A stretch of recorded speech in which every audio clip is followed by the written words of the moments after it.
It's November 17th, 2016, and we're on our way westbound in Chernobyl's deaerator corridor, this gold-paneled hallway on the 10-meter elevation, ultimately on our way to the central hall, or the reactor hall, of the Unit 2. Here is Unit 2's control room on the left. We just passed its doors. We are going to try to ride the elevator up to plus 20 meters where the central hall is located. And that may not be the best idea, because it is a beater.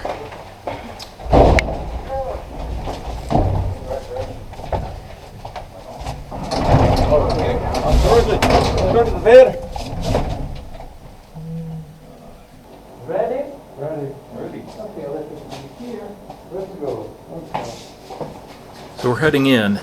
The central hall is not only a contamination area, but also a giant hot cell for fuel handling, because when the fuel's out, it produces a lot of radiation in this area. So you'll note we go through this little dog leg of concrete that acts as radiation shielding, and then we'll step into the central hall itself.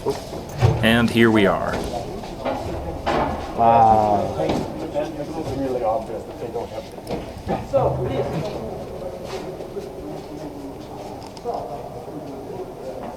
this is again small information again for you. Pay attention here while you're walking, because something is open, and the request of this operator not to go here on the yes, upper core of the reactor.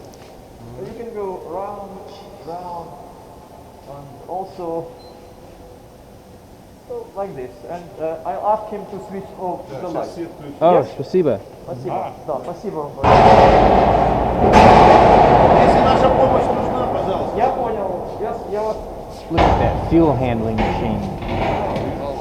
Oh, like a rock. You can, if you wish to go here, only this. Don't go there. The RBMK reactor is constructed from graphite blocks that are penetrated vertically by pressurized tubes that carry the nuclear fuel and other in-core devices like control rods. And what we're looking at here is the top plate of the reactor, where it's been penetrated by all of these channels, and there is a protective heavy metal cap over each of the channel penetrations to protect it from mechanical damage. The reactor is empty right now. There's no fuel.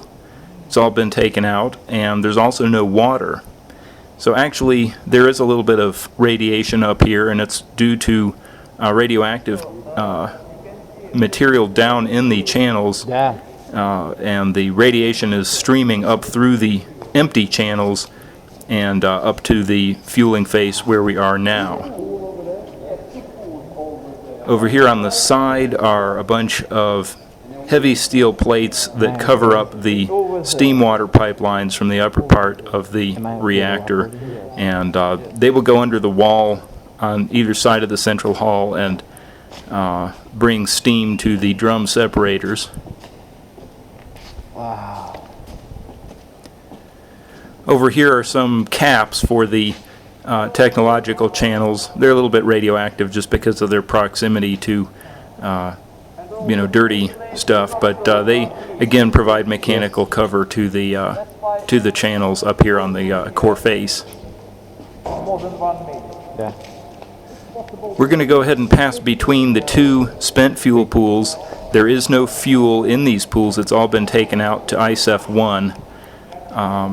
What you see there, we'll take another look at later. Those are what I call stringers. They're the holders for things that are inserted into the technological channels. It's all back there. And there's some other ones. These are presumably not used. They're not being held in the spent fuel pools. But you can see the little fixture by which the refueling machine grabs the stringer and pulls it out. And ordinarily there would be fuel on the other ends. There's two 3.5 meter long bundles end to end. And here's where fresh fuel is stored in preparation for use. Also down at this end of the reactor hall is the transfer corridor for fuel. It's just to our left here, and this is where new fuel is brought up from below when it's shipped in, and also used fuel can be taken out in a cask. Good view here of the stringer assemblies. This is the top end of the stringer where the machine would grab it. We'll go take a look at some other stuff and here in the central hall. So I'll go ahead and cut the clip here. The light's coming. I'm just waiting. This is the spent fuel storage area in the number 2 reactor, and I want to be clear, there is no fuel remaining here. In fact, there's no water in the pool at all. What we have in the pool now are the upper assemblies, the stringer assemblies that would hold fuel in the technological channel if you had the fuel in there, but these stringers are obviously, as I said, not loaded with fuel, but they are radioactive, which stands to reason because they're so close to the operating parts of the reactor. And so Lucas has called me over with the ion chamber to look at a hot spot he found here, and we're gonna see just how hot it is.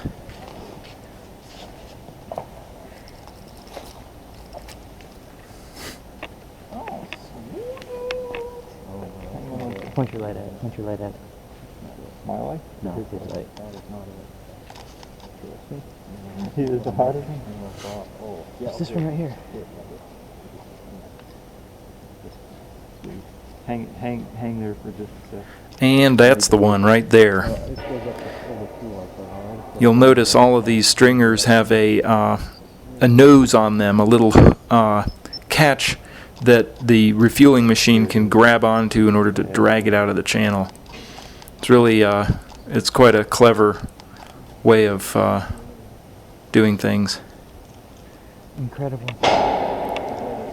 And this spot right here that we're measuring, we're measuring 2 Roentgens per hour. And, you know, this is a power plant that's known for having a lot of spicy stuff around. So 2 Roentgens really not that high, but it's something. And this is, I should be clear, this is very localized. This is not coming from the bulk of all of these stringers that are parked here. It is, it's some sort of fuel flea or just a local bit of leakage or contamination on that one spot. And so yes, the dose rate's a little bit high, but it's, at least as far as this power plant is concerned, it's really not much at all. Stanislav, how many times have you been in here? Many? Yeah. Is it okay if I walk up on the scaffolding now that everyone is down?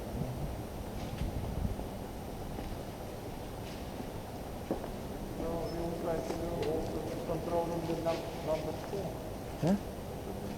Spasiba, spasiba. This is incredible.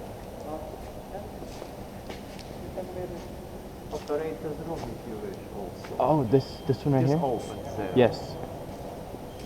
So now we're going to go up and look at the refueling machine operator's room. And as mentioned before, the central hall of these reactors is basically a large hot cell, because when spent fuel comes out of the core into the refueling machine, there's a lot of radiation in here. And so the operator sits in a little booth behind a leaded glass window, and we'll go take a look at that shortly. But right here, while we're up and up on the balcony and have a good look down at the core, I'll just mention a few things. There are about 2,000 penetrations vertically through the RBMK core, and some 1,700 of them carry nuclear fuel. These are the so-called technological channels. And then we have about 200 more that contain control rods of various types. The control and protection system has rods that descend from the top of the core. It has short absorber rods that come from the bottom of the core. There are rapid shutdown rods, the BAZ system rods that come from the top, and there are regulating rods as well as emergency shutdown rods in multiple systems. It's really quite a complicated arrangement.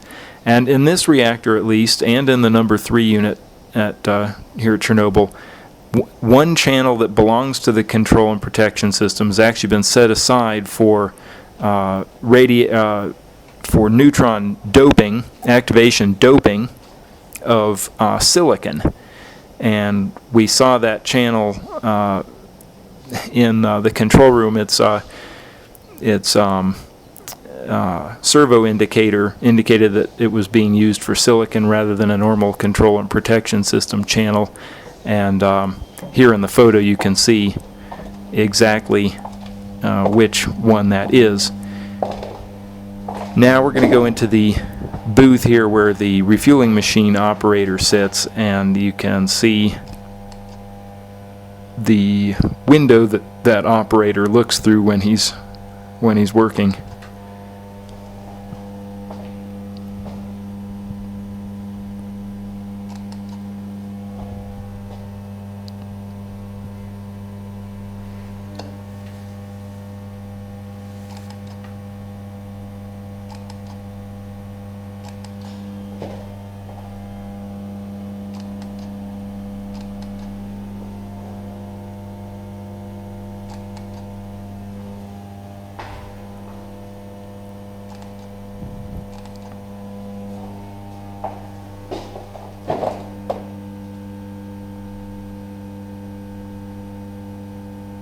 So Lucas is getting photographs of literally everything in here, and now we'll head back out through the shielding maze, back out onto the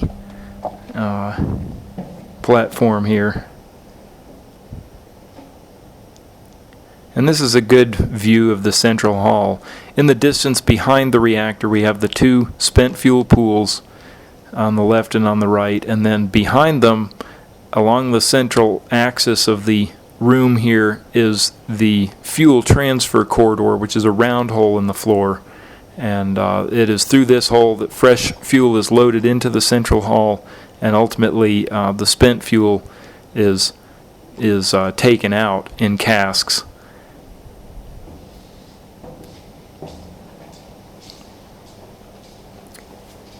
Anyway, I think that is a good overview of the reactor fueling face in Chernobyl Unit 2. This reactor has been offline since the accident in 1991 that basically destroyed all of its number 4 generator and its feed water pumps. And it was a political decision not to restart the number 2 reactor, but to leave it shut down.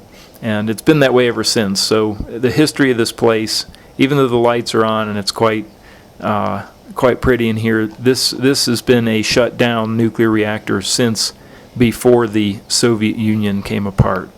So there are many people alive who have been alive for a shorter period of time than this reactor has just been sitting here.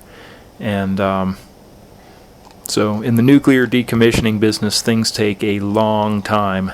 And the number 2 reactor here at Chernobyl has been just sitting in this defueled state now for quite a long time.